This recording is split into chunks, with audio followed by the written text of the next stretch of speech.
यो people, good morning, good evening, good afternoon. जो video देख रहा हूं सबके लिए कैसे हो सब लोग बेटा? ओके, एक बार फिर से स्वागत है आप सबका हमारे नए लेक्चर में। गाइस, जैसे कि आप सभी जानते हैं हमारे एंटी नेट के पेपर जो है जून वाला अटेम्प्ट जो है वो हमारा 13 जून से जो है वो एग्जाम हमारे स्टार्ट हो रहे हैं। उसके लिए एग्जामिनेशन फॉर्म जो है वो निकल चुके हैं, तो आई होप आपने भर लिए होंगे और नहीं भरे तो उसे जल्दी से फिलअप कर लीजिएगा। ओके, और कल मैंने एक रोड मैप भी आपको बना के दिया था। बेसिकली 30 दिन जो हमारे पास अवेलेबल है, 30 से 33 दिन जो अवेलेबल है, तो इन 33 दिनों में अपने को किस तरीके से काम करना है, तो उसका पूरा स्ट्रेटजी हमने लास्ट वीडियो के अंदर जो है डिस्कस किया था। अगर वो नहीं देखा आपने तो उसको प्लीज एक बार देख लीजिएगा। तो आज से हम लोग जो है वो क्या कर रहे हैं, प्रिपरेशन स्टार्ट कर रहे हैं। Today is a day 1। Day 1 के अंदर हम लोग जो है वो आज क्या करने वाले हैं, हम आज जो है वो पेपर नंबर 2 कॉमर्स का एक यूनिट के एमसीक्यूज है वो कवर करेंगे। That is unit number 2। जो अपना कॉमर्स का यूनिट नंबर 2 है, that is for the accounting and auditing. Accounting and auditing, इस यूनिट के एमसीक्यूज हम डिस्कस करेंगे। जो पेपर, जो क्वेश्चंस हमारे 2023 में अभी जो पेपर हुआ था, इसके मॉर्निंग शिफ्ट में और इवनिंग शिफ्ट में जो क्वेश्चन पूछे गए हैं, उन सभी क्वेश्चन को हम आज के वीडियो के अंदर जो है वो करने वाले हैं क्या, डिस्कस। इससे पहले के जितने भी पीवाईक्यू हैं वो ऑलरेडी मैं सारे के सारे करवा चुका हूं। आपको हमारे यूट्यूब के ऊपर जो हमने उसका ऑलरेडी वीडियो अपलोड किया हुआ है, आपको मिल जाएगा, ठीक है, उसको जरूर देख लेना। तो आज हम जो है वो क्या करने वाले हैं, आज हम ये देखने वाले हैं कि अपने 2023 में जो एंटीनेट का पेपर हुआ था उसमें कॉमर्स का मॉर्निंग शिफ्ट और इवनिंग शिफ्ट में जो पेपर हुआ था उसमें unit number 2 that is for the accounting and auditing, इसके कितने क्वेश्चन जो है वो आए थे और उनका जो है वो डिटेल जो है वो हम एक्सप्लेनेशन जो है वो आज की वीडियो के अंदर करने वाले हैं। अगर मैं बात करता हूं इसके बारे में ना, तो टोटल मिला के अकाउंटिंग एंड ऑडिटिंग से जो है वो 18 क्वेश्चन जो है वो पूछे गए हैं। आपका जो अपना यूनिट नंबर 2 है, इसमें टोटल मिला के 18 क्वेश्चन जो है वो पूछे गए थे। और आप क्या विश्वास करेंगे, जो बच्चे अभी मैं क्वेश्चन करवाऊंगा और जो हमारे पेड स्टूडेंट है, आप जरूर कमेंट करके बताना, एक भी क्वेश्चन, सिंगल क्वेश्चन जो है वो ऐसा नहीं है जो अपनी बुक के अंदर ना हो। एक भी क्वेश्चन ऐसा नहीं है। एक क्वेश्चन है हल्का सा ऑडिट का, थोड़ा सा टेक्निकल क्वेश्चन है, लेकिन उसको भी अगर आप करेंगे तो आपको लगेगा यार कुछ भी नहीं है। तो हर एक क्वेश्चन जो है वो अपने बुक के अंदर से एज इट इज उठ के आया हुआ है, एज इट इज। जो प्रैक्टिकल क्वेश्चन है वो ऑलरेडी हम लोगों ने जो है उसका, जब जैसे पार्टनरशिप का प्रैक्टिकल आया हुआ है वो हमने किया हुआ है। होल्डिंग कंपनी का थोड़ा बहुत जो है वो हम लोग एस्पेक्ट जो है वो देखा था। ईओक्यू वाले क्वेश्चन आपको जो है मैंने करवाए थे प्रैक्टिकल के अंदर, सारा का सारा एज इट इज उठ के आया। कुछ भी ऐसा नहीं है जो आप ये बोलोगे कि नहीं सर ये तो क्या ही आ गया उठ के। बच्चे ऐसे बोल रहे हैं, जब पेपर हुआ था मॉर्निंग शिफ्ट का पेपर जो है इन कंपैरेटिव टू इवनिंग जो है वो थोड़ा सा इजी था, इवनिंग वालों का थोड़ा टफ पेपर था। लेकिन जब मैंने क्वेश्चन को रिव्यू किया तो मुझे खुद को लगा यार पता नहीं क्यों बोल रहे हैं, किस लिए जो है वो बच्चे ऐसा बोल रहे हैं कि ज्यादा, बस ये है कि कुछ सब्जेक्ट के क्वेश्चन जो है वो थोड़े हट के आए थे। उसके कारण क्या, जैसे ऐसा होता है ना कि आप स्टार्टिंग आपने किया, पेपर को अटेम्प्ट करना शुरू किया, शुरू के 2-3 क्वेश्चन ही ऐसे आ गए जो आपको लग रहा है यार ये क्या उठ के आ गया, तो आपका एक साइकिल ऐसा बन जाएगा। और शुरू के 5-6 क्वेश्चन अगर लगातार वो आ गए जो आपको आते हैं, ठीक है, और वो लगातार सही हो गए, तो फिर आपका एक अलग ही जो है मोटिवेशन लेवल हो जाएगा। और पेपर जब आप करोगे तो कई बार ऐसा भी होगा कि जो क्वेश्चन आपको नहीं भी पता, वहां पे भी आप एजुकेटेड गेस लगा के इस क्वेश्चन को सही कर दोगे। तो ये थोड़ा सा साइकिल का जो है वो इंपैक्ट पड़ जाता है। इसलिए अपने जब भी आप पेपर करने बैठे तो दिमाग को एकदम जो है वो आपको कूल डाउन करके जो है वो काम करना चाहिए। एकदम दिमाग को ठंडा रखो, हर क्वेश्चन को इंडिविजुअली जो है पढ़ो कि ये क्वेश्चन क्या बोल रहा है, क्वेश्चन की डिमांड क्या है, क्वेश्चन क्या पूछना चाह रहा है, क्वेश्चन क्या पूछना चाह रहा है। अगर ये बात समझ में आ गई, आंसर तो नीचे दिया ही हुआ है, उनमें से एक उठा के तो करना होता है। यस और नो? यस। तो आइए हम देखते हैं अपना यूनिट नंबर 2 जो अकाउंटिंग एंड ऑडिटिंग है। इसमें अभी 2023 में जो पेपर हुआ था उसमें मॉर्निंग और इवनिंग शिफ्ट में जो क्वेश्चन आए थे उनको हम डिस्कस करेंगे। टोटल मिला के 18 क्वेश्चन जो है वो आए थे। हम आज की वीडियो के अंदर 17 क्वेश्चन को डिटेल डिस्कशन जो है वो करेंगे और एक क्वेश्चन, आखिरी जो क्वेश्चन है वो आपको मिलेगा होमवर्क का, और जब मैं नेक्स्ट वीडियो डालूंगा तो उसके अंदर इस क्वेश्चन को मैं जो है वो एक्सप्लेन करूंगा। तो आप ये होमवर्क है और आपको इसको जो है वो क्या करना है, कमेंट करके मुझे जरूर बताना कि आपके अकॉर्डिंग इसका आंसर जो है वो क्या होगा। बाकी इसका जो पीडीएफ है वो मैं अपने जो टेलीग्राम के ऊपर हमारा चैनल है मोहित शर्मा क्लासेस के नेम से, उसके ऊपर मैं डाल दूंगा। सोल्ड पीडीएफ जो है वो मैं वहां चैनल पर डाल दूंगा, तो आप वहां से जो है उसको देख लीजिएगा। ओके जी, चलो शुरुआत करते हैं। सबसे पहले क्वेश्चन आया, which one of the following end S, इनमें से कौन सा ऐसा इंड एस है जो रिलेटेड है किससे, the effect of change in foreign exchange rate. आप लोगों को याद हो, हम लोगों ने जो है जब इंडेस का टॉपिक पढ़ा तो मैंने आपको वहां पे दोनों चीज बताई थी कि एक होता है अकाउंटिंग स्टैंडर्ड और फिर है इंडियन अकाउंटिंग स्टैंडर्ड। तो बेसिकली अकाउंटिंग स्टैंडर्ड जो है वो कितने थे, 1 से लेके बोलो 32, जिनमें से फिर ये था 1 से लेके 29 और फिर 30 31, 32, ये जो थे 1 से 29, ये तो क्या थे हमारे, बोलो सर, ये तो हमारे जो है वो क्या थे, मैंडेटरी, और ये क्या थे, रिकमेंडेटरी, ऐसा था। फिर इनमें से भी 2 हमारे जो है वो निकल गए थे, 2 हमारे जो है वो चले गए थे। कौन कौन सा, एक तो अकाउंटिंग स्टैंडर्ड नंबर, बोलो sir accounting standard number 6 depreciation वाला, वो मर्ज हो गया था किसके अंदर, एएस, बोलो एएस 10 के अंदर। और एक तो हमारा एएस 8 रिसर्च एंड डेवलपमेंट का, ये भी हमारा क्या हो गया था, खत्म हो गया था। तो ओवरऑल मिला के अगर हम बात करते हैं तो हमारे पास में जो स्टैंडर्ड थे वो टोटल मिला के 29 की जगह जो है वो कितने हो गए, 27। ये थे हमारे कौन से 27 जो थे, ये थे हमारे अकाउंटिंग स्टैंडर्ड, ये क्या थे, अकाउंटिंग स्टैंडर्ड। फिर 2015 के अंदर जो है वो इंडियन अकाउंटिंग स्टैंडर्ड का जो है वो बोलबाला आया, क्योंकि बाहर से बहुत सारा एफडीआई जो है वो इंडिया के अंदर आया था। तो हम लोग भी अब ये चाह रहे थे कि एक रूपता जो है वो निकल के आए। बेसिकली हम लोगों की जो अकाउंटिंग है वो इंटरनेशनल अकाउंटिंग स्टैंडर्ड्स के हिसाब से जो होनी चाहिए। इसके लिए जो है वो क्या किया गया, एक नया फ्रेमवर्क जो है वो प्रोवाइड किया गया था, जिसको बोलते हैं बेसिकली हम लोग क्या, इंडेस, इंडियन अकाउंटिंग स्टैंडर्ड। तो कंपनीज के लिए जो है वो क्या बोल दिया, जो भी लिमिटेड लिस्टेड कंपनीज हैं, ठीक है, उनके लिए ये बोल दिया कि हर लिस्टेड कंपनी जो है वो क्या करेगी, जब भी अपने अकाउंटिंग करेगी तो वो इंडेस को जो है वो क्या करेगी, फॉलो करेगी। उसका पूरा प्रोसीजर मैंने चैप्टर नंबर 8 के अंदर आपको करवा दिया था, एक बार आप देख लेना।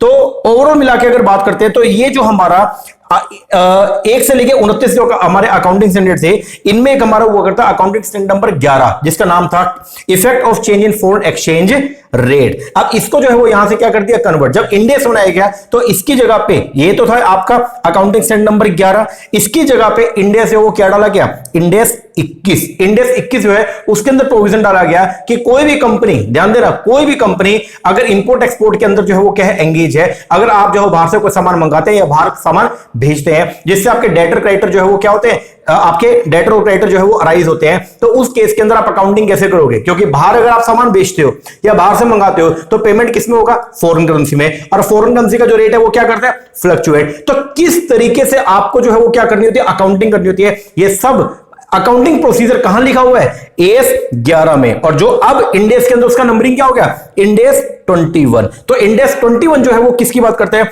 Effect of change in foreign exchange rate. पूरा का पूरा आपको सीक्वेंस लिखा था, देख लेना। तो फर्स्ट का जो आंसर बनेगा डेट इज 4, इंडेस 21।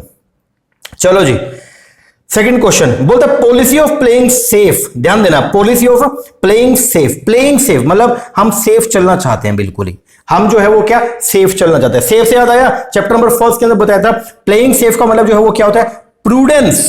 क्या होता है, प्रूडेंस कॉन्सेप्ट। याद आया कुछ जी? तो क्या बोलता है, policy of playing safe follow by the accountant is based on which one of the following concept. तो वो कौन सा कॉन्सेप्ट है सर, वो होता है हमारा कौन सा, वो होता है कंजर्वेशन कन्वेंशन। कंजर्वेशन कन्वेंशन जो है वो क्या बोलता है कि फ्यूचर में होने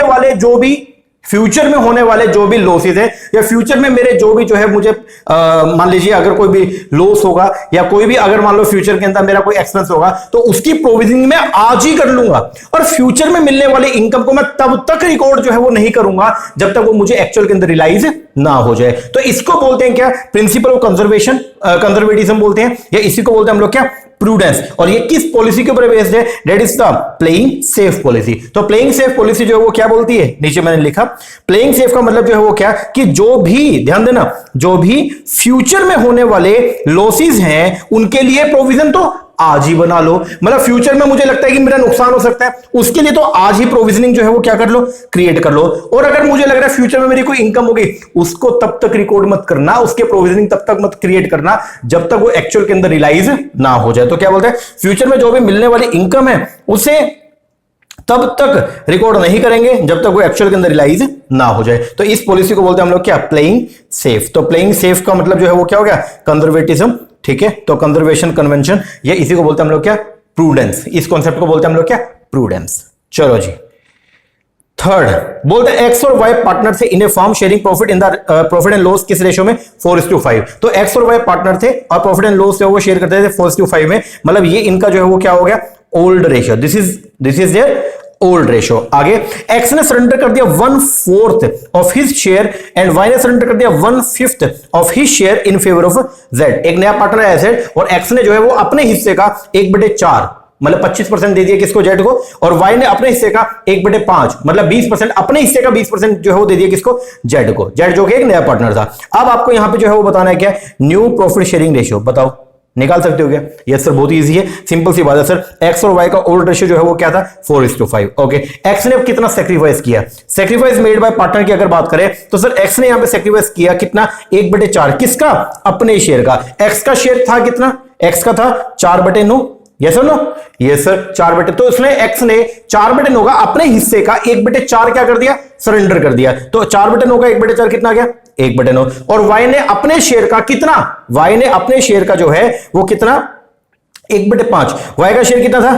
5/9। तो वाई ने 5/9 का कितना? 1/5 क्या कर दिया? जेड के बिहाफ पे सरेंडर कर दिया, तो मतलब 1/9 कर दिया। अब नया रेशियो अगर निकालना तो कैसे निकालोगे सर? एक्स का जो है वो ओल्ड रेशियो कितना था? न्यू रेशियो कैसे निकलता है? ओल्ड माइनस में सेक्रीफाइस। ओल्ड रेशियो जो है वो क्या था? एक्स का सर ओल्ड था 4/9 और एक्स ने कितना दे दिया? 1/9, तो ये बचेगा कितना? 3/9। वाई का जो है वो ओल्ड कितना था? 5/9 और दे दिया कितना? 1/9, तो क्या बच गया? 4/9। और जेड का रेशियो क्या है सर? जेड तो नया पार्टनर है, तो एक्स और वाई ने जितना सेक्रीफाइस किया उतना जेड ने जो वो क्या किया? गेन किया है। तो इसको जोड़ दो तो ये आ गया कितना? 2/9। तो अब इसको अगर इक्वेट करोगे तो आंसर क्या आएगा? 3:4:2।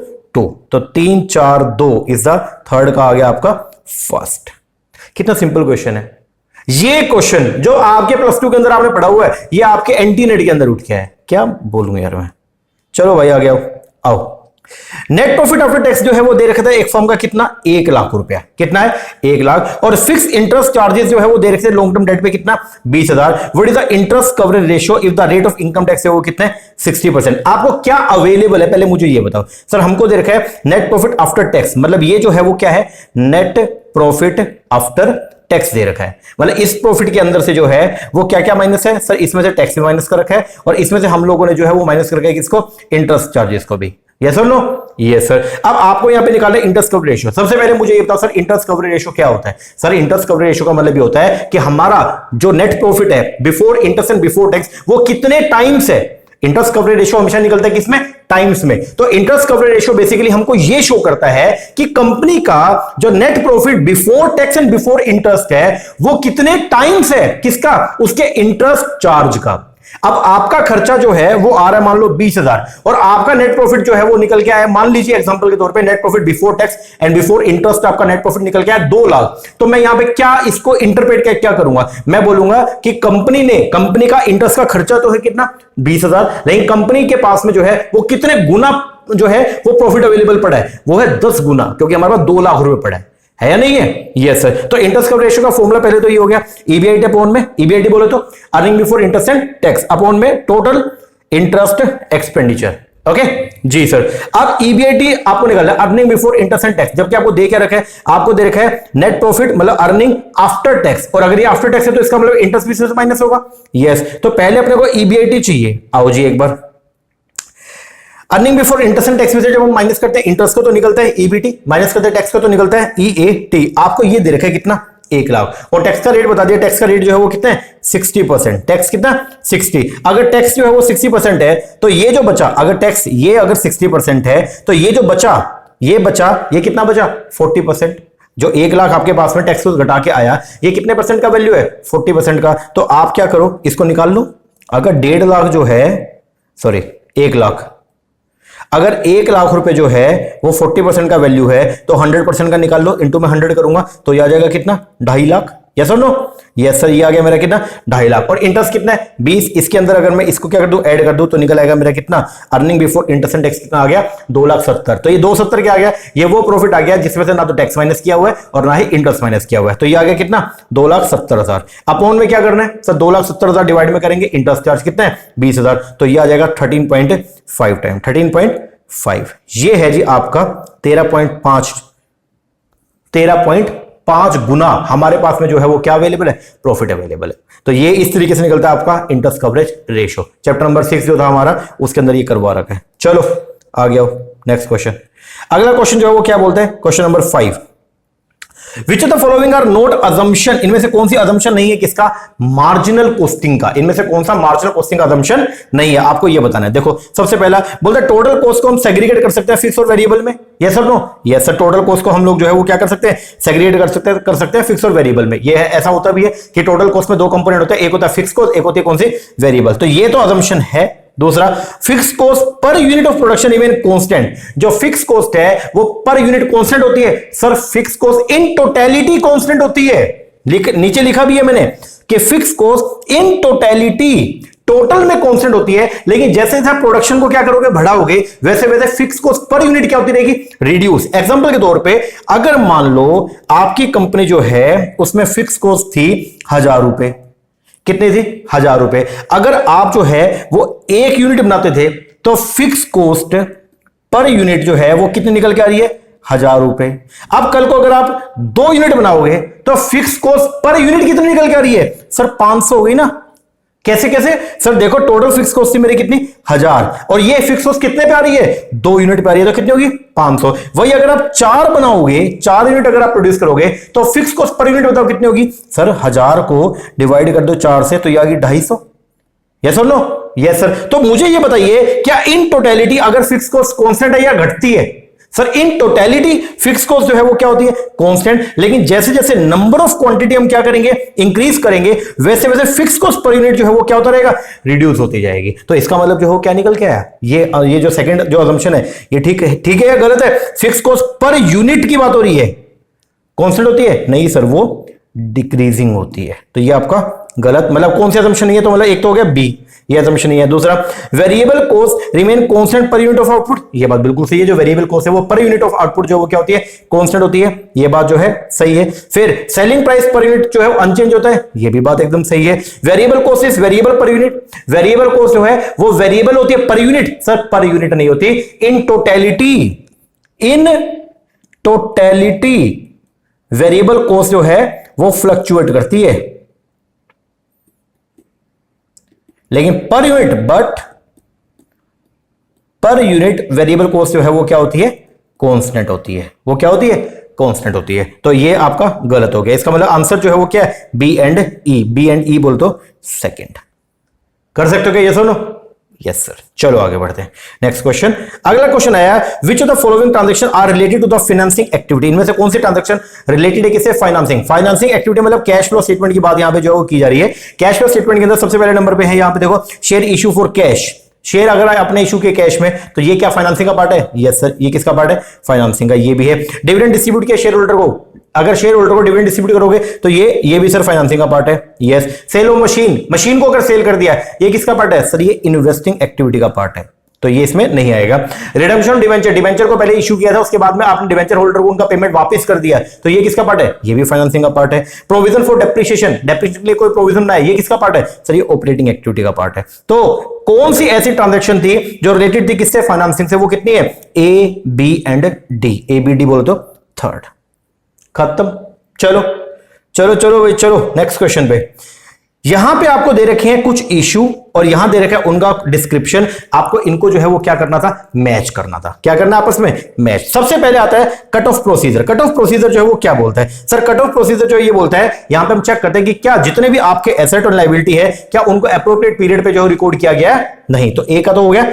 थर्ड, क्लासिफिकेशन कॉन्सेप्ट जो वो क्या बोलता है, क्लासिफिकेशन ये बोलता है कि क्या ट्रांजैक्शन और इवेंट को जो है वो प्रॉपर्ली रिकॉर्ड किया गया या नहीं किया गया, प्रॉपर अकाउंट्स में रिकॉर्ड किया या नहीं, मतलब आपने बढ़िया तरीके से क्लासिफिकेशन किया या नहीं। तो इसका आ गया second, transaction and event have been recorded in the proper account. फिर अकरेंस जो है वो क्या बोलता है, अकरेंस ये बोलता है कि ट्रांजैक्शन जो रिकॉग्नाइज करिए फाइनेंशियल स्टेटमेंट में have occurred and relate to the entity, कि क्या वो ट्रांजैक्शन जो है वो एक्चुअल में एंटिटी ने ही करी है और क्या उससे रिलेटेड है या नहीं है। तो सी का हो गया 4। और एग्जिस्टेंस जो वो क्या बोलता है, वो ये बोलता है कि एसेट जिस दिन आपने बैलेंस शीट बनाया तो क्या उस दिन आपकी जो एसेट्स है और लायबिलिटी जो है क्या उस दिन वो एग्जिस्ट करती थी या नहीं करती थी। तो डी का एग्जिस्टेंस का जो है वो क्या हो गया, first asset liability and the equity balance exist at the end of the period. तो आंसर जो बनेगा किसका, 7th का, वो क्या बन रहा है, फर्स्ट का थर्ड, एक मिनट, फर्स्ट का थर्ड, सेकंड का सेकंड, 4 1, आंसर आ गया 4th। ओके जी सर। चलो आगे बढ़ते हैं, नेक्स्ट क्वेश्चन। यहां पे लिस्ट 1 देखिए, लिस्ट 2 देखिए, आपस में इनको जो है वो क्या करना है, आपको मैचिंग करना है। सबसे पहले आता है margin of safety. Margin of safety का फॉर्मूला क्या है, profit upon PV ratio, yes. Break even point जो वो क्या होता है सर? ब्रेक इवन पॉइंट का मतलब जो है वो क्या होता है? जहां पे आपका ईबीआईटी, जहां पे कंट्रीब्यूशन और फिक्स कॉस्ट क्या होती है? इक्वल, वहां पे क्या होगा? ब्रेक इवन होगा। ब्रेक इवन का मतलब जो है वो क्या? जहां पे आपका नेट प्रॉफिट जो वो क्या होगा? जीरो, मतलब ईबीआईटी आपका क्या होगा? जीरो। तो बी का जो है वो क्या हो गया? 4। यहां पे मैंने लिखा हुआ है देखो, ये सेल हम ऐसे करते हैं, सेल माइनस में वेरिएबल कॉस्ट, फिर आएगा कंट्रीब्यूशन माइनस में फिक्स कॉस्ट, तो आएगा ईबीआईटी। तो जब ब्रेक इवन पॉइंट होगा, एट ब्रेक इवन पॉइंट पर जो आपका, ध्यान देना, जो आपका नेट प्रॉफिट है वो क्या होता है? जीरो होता है। यस और नो? यस। तो अगर ये जीरो है तो कैसे निकलेगा? मान लो ये 100 है, ये 80 गया, तो कंट्रीब्यूशन आ गया 20। अब ये जीरो है तो इसका मतलब फिक्स कॉस्ट कितनी होगी? 20 होगी। यस और नो? तभी तो ये बीईपी होगा, तभी तो ये ब्रेक इवन पॉइंट हुआ। हाँ जी सर। तो ब्रेक इवन पॉइंट पे जो है वो क्या होगा सब? ब्रेक इवन पॉइंट पे कंट्रीब्यूशन और जो फिक्स कॉस्ट है वो दोनों जो है वो क्या होंगी? इक्वल होंगी। क्या होंगी? इक्वल। यही मैंने यहां पे मैचिंग किया। ब्रेक इवन पॉइंट पे दोनों जो है वो क्या है? इक्वल है। फिर पीवी रेशियो का जो फॉर्मूला है, प्रॉफिट वॉल्यूम रेशियो जो होती है, उसका फॉर्मूला जो है वो क्या है सर? पीवी रेशियो का फॉर्मूला होता है कंट्रीब्यूशन अपॉन सेल इनटू में 100। थर्ड, और कंट्रीब्यूशन जो है वो कैसे निकलता है? कंट्रीब्यूशन जब आप सेल में से माइनस करते हो वेरिएबल कॉस्ट को, तो क्या निकलेगा? कंट्रीब्यूशन। डी का हो गया सेकंड। लो जी, 8 का आंसर निकल के आया सेकंड। चलो भाई चलो, नेक्स्ट क्वेश्चन। अगला क्वेश्चन है ऑडिट से। कहां से?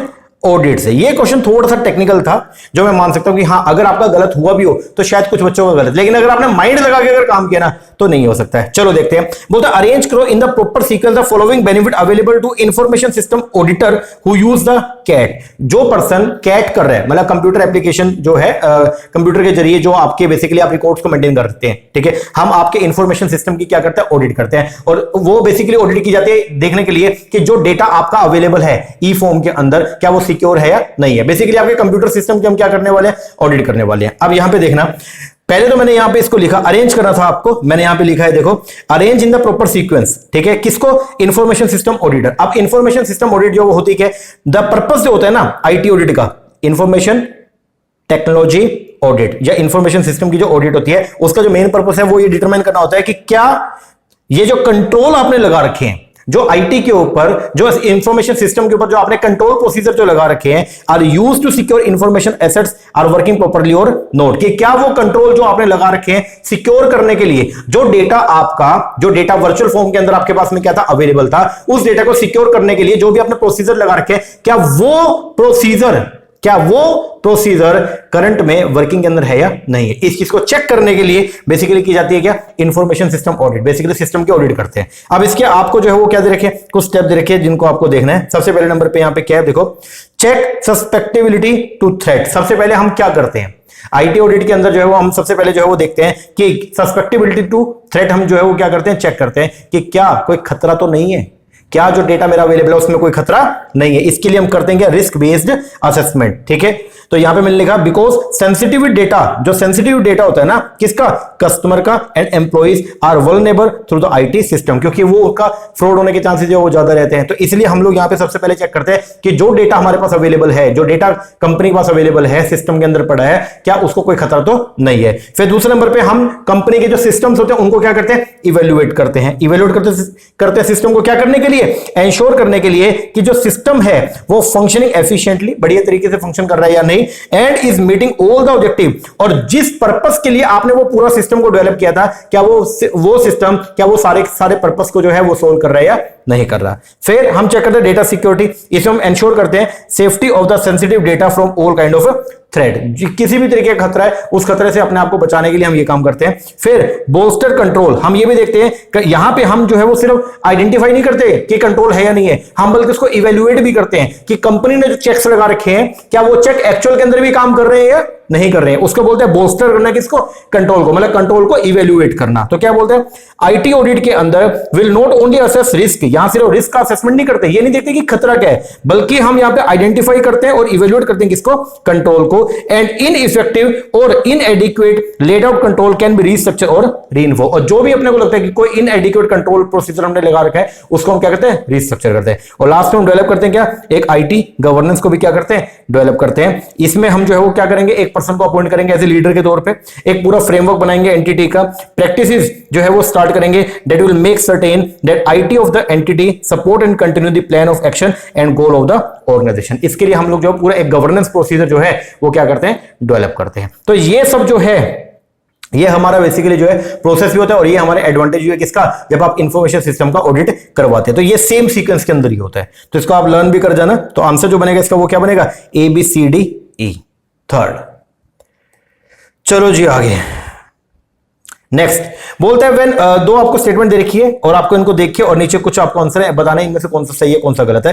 पहला असर्शन ए जो है वो क्या बोलती है, व्हेन होल्डिंग कंपनी, जब एक होल्डिंग कंपनी होल्ड करती है मोर देन 50%, होल्डिंग कंपनी की डेफिनेशन ये तो होती है अगर एक कोई कंपनी जो है वो दूसरी कंपनी के मोर देन 50% शेयर, मेजॉरिटी शेयर को होल्ड करे या फिर बेसिकली उसके बोर्ड को कंट्रोल करने की पावर अगर आपके पास आ जाए विदाउट फिड्यूशियरी कैपेसिटी, तो हम आपको क्या बोल देंगे, you are the holding company. और जिस कंपनी के अंदर आपकी ये पावर है उसको बोलते हैं हम लोग क्या, सब्सिडियरी। तो क्या बोलते हैं होल्डिंग कंपनी का मतलब व्हेन होल्डिंग कंपनी होल्ड करती है more than 50% but not whole नहीं है लेकिन मोर देन 50% है, ठीक है। अगर होल ही हो गए सारे के सारे शेयर एक्वायर कर लिए तो उसको क्या बोल देंगे, होली ओन्ड सब्सिडरी कंपनी। अगर मैंने आपकी कंपनी के सारे शेयर को परचेज कर लिया तो आप मेरी क्या, मैं तो आपका होल्डिंग कंपनी बन गया, आप मेरे क्या बने, आप मेरे बने हैं होली ओन्ड सब्सिडियरी। ओके, तो यहां पे क्वेश्चन जो है वो क्या बोलते हैं, जब होल्डिंग कंपनी होल्ड करते हैं more than 50% share of the company तो the holder of the rest of the share will be known as, उनको क्या बोलते हैं, उनको बोलते हैं माइनॉरिटी शेयर होल्डर। ये बात एकदम क्या है, करेक्ट है। जैसे अगर मान लो ए कंपनी ने जो है वो ए कंपनी ने बी कंपनी के शेयर को जो है वो क्या किया, एक्वायर किया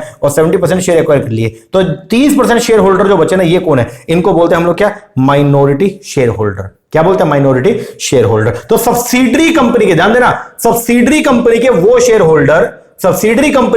होल्डर जिन्होंने अपने शेयर जो है होल्डिंग कंपनी के नाम पे सरेंडर नहीं किए उनको बोलते हैं हम लोग क्या, माइनॉरिटी शेयर होल्डर। ठीक है, असर्शन तो करेक्ट है। रीजनिंग में क्या बोलते हैं, माइनॉरिटी इंटरेस्ट जो निकलता है, अब माइनॉरिटी शेयर होल्डर का जो हिस्सा होता है सब्सिडरी कंपनी में उसको बोलते हैं माइनॉरिटी इंटरेस्ट। ध्यान देना, माइनॉरिटी शेयर होल्डर का जो हिस्सा होता है सब्सिडरी कंपनी में, मतलब ये 30% लोगों का बी कंपनी हमारी सब्सिडरी कंपनी है, यस सर, 30% लोगों का सब्सिडरी कंपनी में जो हिस्सा होता है उसको बोलते हैं हम लोग क्या, माइनॉरिटी इंटरेस्ट। क्या बोलते हैं, माइनॉरिटी इंटरेस्ट को कैलकुलेट करते हैं बाय कंसीडर करके प्रोपोर्शनल शेयर एंड रिजर्व होता है holding company. Sir subsidiary company के बेस पर करते हैं ना कि होल्डिंग के बेस पर। तो रीजन जो है वो क्या हो गया, गलत, क्योंकि माइनॉरिटी किसके होते हैं, होल्डिंग के, सब्सिडरी के, तो ये तो क्या हो गया, गलत। तो आंसर जो बनेगा वो क्या बनेगा, असर्शन जो है वो क्या ट्रू है लेकिन रीजनिंग जो है वो क्या फॉल्स है। मैंने नीचे लिखा भी है कि माइनॉरिटी इंटरेस्ट चेक करते हैं इन सब्सिडरी कंपनी। चलो जी नेक्स्ट क्वेश्चन नंबर 11 बोलता है एक्स और वाई पार्टनर थे sharing profit and loss in the ratio 3:2, ये इनका ओल्ड रेशियो था। उन्होंने जो है वो एडमिट किया जेड को, एक नया पार्टनर आ गया 1/5 शेयर के लिए। कैलकुलेट करो नया profit sharing ratio of the partner. New profit sharing ratio आपको जो है यहां पे क्या करना, निकालना है पार्टनर्स का।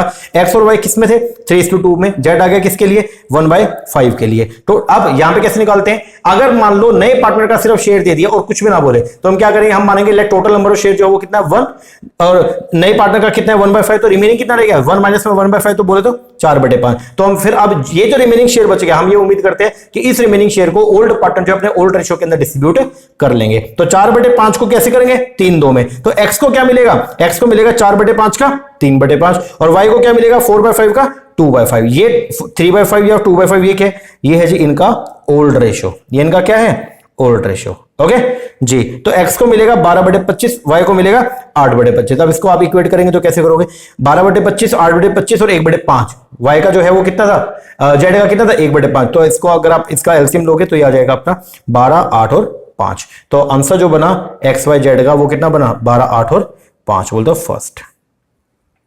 चलो जी next, at the break even point पे कंट्रीब्यूशन किसके बराबर होता है, पहले ये बताओ ब्रेक इवन पॉइंट पे होता क्या सर, ब्रेक इवन पॉइंट पे हमारा जो ईबीआईटी है वो क्या होगा, 0 होगा। तो ब्रेक इवन पॉइंट पे अगर आपका ईबीआईटी जो है वो क्या 0 है तो बताओ कंट्रीब्यूशन किसके बराबर होगा, सर कंट्रीब्यूशन हमारा बराबर होगा किसके, फिक्स कॉस्ट के। ये पहले भी अभी एक क्वेश्चन आया था इसी तरीके का निकाल के दिखा दिया, तो ये एग्जांपल के जरिए भी मैंने आपको जो है वो बता दिया, देख लेना। तो यहां पे कंट्रीब्यूशन जो बराबर होगा किसके, फिक्स कॉस्ट के, तो 12 का आएगा थर्ड।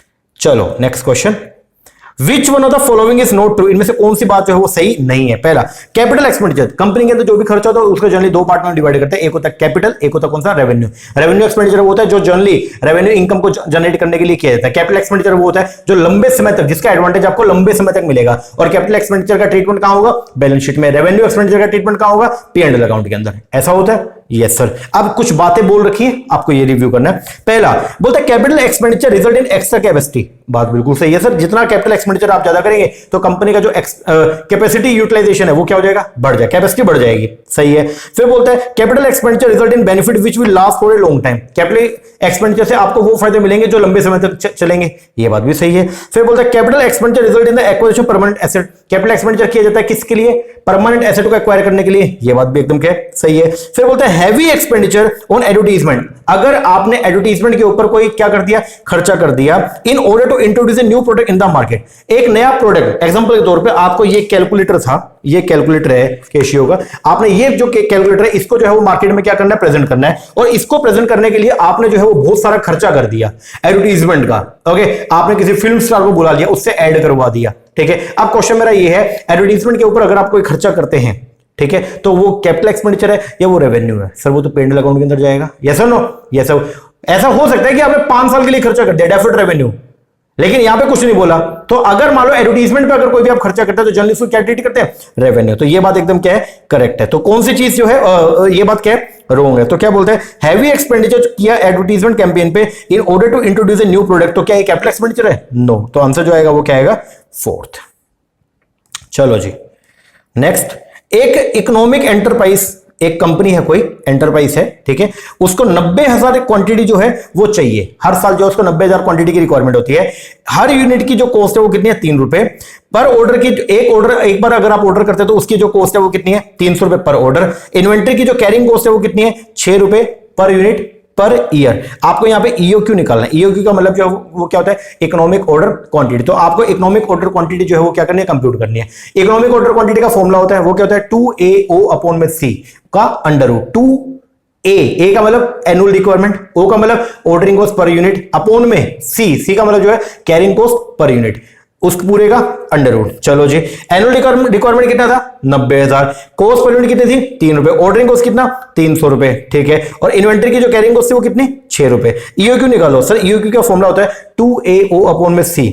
2A का मतलब क्या, एनुअल रिक्वायरमेंट कितना है, 90। O का मतलब ऑर्डरिंग कॉस्ट पर ऑर्डर कितना, 300 अपॉन में C का मतलब carrying cost per unit. Ordering cost होती है पर ऑर्डर और कैरिंग कॉस्ट होती है पर यूनिट की, वो कितनी है, 6। आप इसको कंप्यूट करोगे आंसर कितना आएगा, 3,000। तो आपको जो है वो ईओक्यू इकोनॉमिक ऑर्डर क्वांटिटी जो पड़ रही है वो क्या है, 3,000 की। अगर आप 3,000 क्वांटिटी का ऑर्डर अगर आप दोगे ना तो आपको सबसे सस्ता पड़ेगा, आपको सबसे सस्ता पड़ेगा। अब मेरा एक छोटा सा मैंने एडिशनल काम और कर दिया, वैसे तो आंसर मेरा ही निकल गया 3,000। अब मैंने एक छोटी सी चीज यहां पे और कर दिया, वो क्या कि अगर मान लो पूरे साल में आपको जो है वो 90,000 यूनिट चाहिए, एक बार में ऑर्डर बेस्ट क्या रहेगा आपके लिए, 3,000। तो कितने ऑर्डर आप करेंगे पूरे साल में, तो मैंने ये निकाल के कर दिया 30 ऑर्डर। कितने बनते हैं, 30 ऑर्डर। ठीक है ना। चलो जी अगला question. Which of the following activity are include. इनमें से कौन सी एक्टिविटी है जो क्या होती है, एक मिनट रुकना। हाँ, question number 15। Which of the following activity are included under the investing activity in the cash flow statement. जो आपका कैश फ्लो स्टेटमेंट है उनमें से कौन सी ऐसी एक्टिविटी है जो कैश फ्लो स्टेटमेंट की इन्वेस्टिंग एक्टिविटी के अंदर आती है। सबसे पहला cash receipt from disposal of the fix asset. अगर आप फिक्स एसेट को क्या करोगे, बेचोगे, बेचने पर जो भी आपको पैसा मिलेगा वो किसका पार्ट है, इंटेंजिबल के अंदर आएगा। तो ये सॉरी इन्वेस्टिंग के अंदर आएगा, ये भी इसका पार्ट है। आगे cash advance and loan made to third party. अगर आपने जो है वो किसी पर्सन को जो है वो एडवांस दे दिया, कोई लोन दिया, लिया नहीं है, लोन लेते फाइनेंसिंग का पार्ट है, लेकिन अगर आपने कोई किसी को लोन दिया या किसी कंपनी में कोई इन्वेस्टमेंट किया, ये किसका पार्ट है, इन्वेस्टिंग का। तो ये भी आएगा किसमें, इन्वेस्टिंग में। हाँ, other than advance and loan made by financial. अगर फाइनेंशियल एंटरप्राइज अगर ऐसा करती है तो वो उसके लिए इन्वेस्टिंग का पार्ट है, नहीं है। और तीसरा कैश रिसीव फ्रॉम। अगर कैश रिसीव हुआ किससे, repayment of advance and loan made to the third party. आपने किसी थर्ड पार्टी को एडवांस दिया था और उससे जो उसने पैसा आपको वापस कर दिया, ये किसका पार्ट है, इन्वेस्टिंग का। Okay. Cash repayment of the amount borrow. अगर आपने कोई पैसा उधार लिया था और उसका पैसा आपने वापस किया, ये किसका पार्ट है, सर ये पार्ट है फाइनेंसिंग का। Cash payment to supplier. Supplier को अगर कोई पेमेंट करते हो किसका पार्ट है, ऑपरेटिंग एक्टिविटी का। तो आपको बताना था इन्वेस्टिंग के जो पार्ट है वो कितना, ए बी एंड सी। बोलो तो फर्स्ट। चलो आगे इंडेक्स दे रखा है और टॉपिक दे रखा है, आपको जो है मैचिंग करना है। सबसे पहला इंडेक्स 37 जो है वो किससे रिलेटेड है, सर इंडेक्स 37 जो है वो बोलता है क्या, provision contingent liability and contingent asset. 37 का थर्ड। आगे इंडेक्स 104 जो है वो रिलेटेड है किससे, इंडेक्स 104 में जो बात किया गया किसका, इंश्योरेंस कॉन्ट्रैक्ट का। फर्स्ट इंडेक्स 2 जो है वो किसका है, वो बात करते हैं किसके, इन्वेंट्री अकाउंटिंग के बारे में। और इंडेक्स 19 जो वो बात करते हैं किसके बारे में, एम्प्लॉय बेनिफिट के बारे में। लो जी 16th का हो गया अपना फर्स्ट। नेक्स्ट 17 बोलता है the following are contextual auditing with wider intensity. देखो यहां पे आपको कुछ 5 तरह की जो है वो ऑडिट दे रखी है, ठीक है। आपको क्या करना है, आपको बताना है choose the correct sequence from the option given below in increasing order the underlying intensity. कौन सी ऐसी ऑडिट है जो बहुत इंटेंस वे में की जाती है? ध्यान देना, 5 तरह की ऑडिट दे रखी है, 1 2 3 4 5। आपको यह बताना है कि सबसे ज्यादा इंटेंसिटी किस में होती है, आपको इंक्रीजिंग ऑर्डर में बताना है। आपको शुरू में कौन सी आएगी जिसमें कम इंटेंसिटी, फिर उससे थोड़ी ज्यादा, थोड़ी ज्यादा, थोड़ी ज्यादा, सबसे ज्यादा। इस तरीके से 5 ऑडिट दे रखी है। इन 5 में आपको बताना है सबसे ज्यादा इंटेंसिटी कहां होती है, वो 5 नंबर पे आएगा। सबसे कम इंटेंसिटी किस ऑडिट में होती है, वो पहले पे। इंटेंसिटी का मतलब ये है कि जांच करने का जो आपका लेवल रहेगा वो, ठीक है ना। तो सबसे ज्यादा इंटेंसिटी कहां होती है सर, जो स्पेशल ऑडिट, जो स्पेशली कंडक्ट की जाती है, जो स्पेशल ऑडिट कंडक्ट की जाती है, वहां पे जो है वो इंटेंसिटी सबसे क्या रहेगा, ज्यादा। जो इंटरनल ऑडिट होती है, ठीक है, या इंटरनल चेक मैनेजमेंट खुद से बनाती है, उनमें जो इंटेंसिटी रहेगा वो क्या रहेगा, कम रहेगा। अब उसको समझने के लिए पहले मैंने कुछ यहां पे बताया। एक होता है एनुअल ऑडिट, जो हर साल के लास्ट में जो ऑडिट करवाते हैं उसको बोलते हैं हम लोग क्या, एनुअल। एक होता है इंटरिम, साल के बीच में ऑडिट होती है, हर 3-3 महीने में भी कुछ ऑडिट होती रहती है, उनको बोलते हैं हम लोग क्या, इंटरिम। ये दोनों ऑडिट कौन करता है, ये करता है एक्सटर्नल ऑडिटर। अब मेरा क्वेश्चन आपसे ये है, एक तो कंपनी का अंदर का बंदा कोई ऑडिट करे, और एक कंपनी के बाहर की किसी पर्सन को आपने बुलाया ऑडिट के लिए, तो कौन इंटेंस तरीके से ऑडिट करेगा सर? जो जिस पर्सन को बाहर से बुलाया वो इंटेंसिटी उसकी जो रहेगी ऑडिट करने का क्या रहेगा, ज्यादा, क्योंकि उसका काम ही एक है ऑडिट करना उसको। और जो कंपनी के अंदर का एम्प्लॉय होगा उसको बोल दिया कि यार तू ऑडिट भी कर दियो, उसकी इंटेंसिटी क्या रहेगी, कम रहेगी।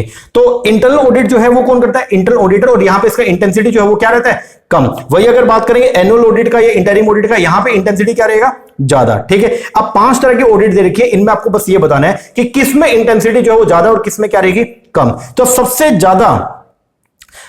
सबसे पहले शुरू होता है स्पेशल ऑडिट। भाई स्पेशल ऑडिट वो जिसमें इंटेंसिटी सबसे क्या रहेगी, ज्यादा, तो ये तो आएगा क्या, लास्ट में। उसके बाद इंटरनल ऑडिट में इंटेंसिटी जो है वो क्या रहेगी, कम रहेगी। इंटरनल चेक कौन करता है, ये इंप्लीमेंट करती है ऑर्गेनाइजेशन, और यहां पे इंटेंसिटी सबसे क्या रहेगी, कम। तो पहले पे तो आ गया सी के बाद फिर आएगा इंटरनल ऑडिट ए, उसके बाद में जो है फिर क्या होगा आपका इंटरिम ऑडिट, जो हर साल के बीच में चलती रहती है, फिर ई, और फिर आएगा कौन सा, एनुअल ऑडिट, एनुअल या फाइनल ऑडिट, वो आएगा डी, और आखिरी में जो है वो क्या आएगा, स्पेशल ऑडिट। तो सबसे ज्यादा इंटेंसिटी जो है, सबसे ज्यादा गहन जांच जो आप करते हो वो कहां करते हो, स्पेशल ऑडिट, क्योंकि वो स्पेशली किसी एक पर्पस के लिए कंडक्ट की जाती है।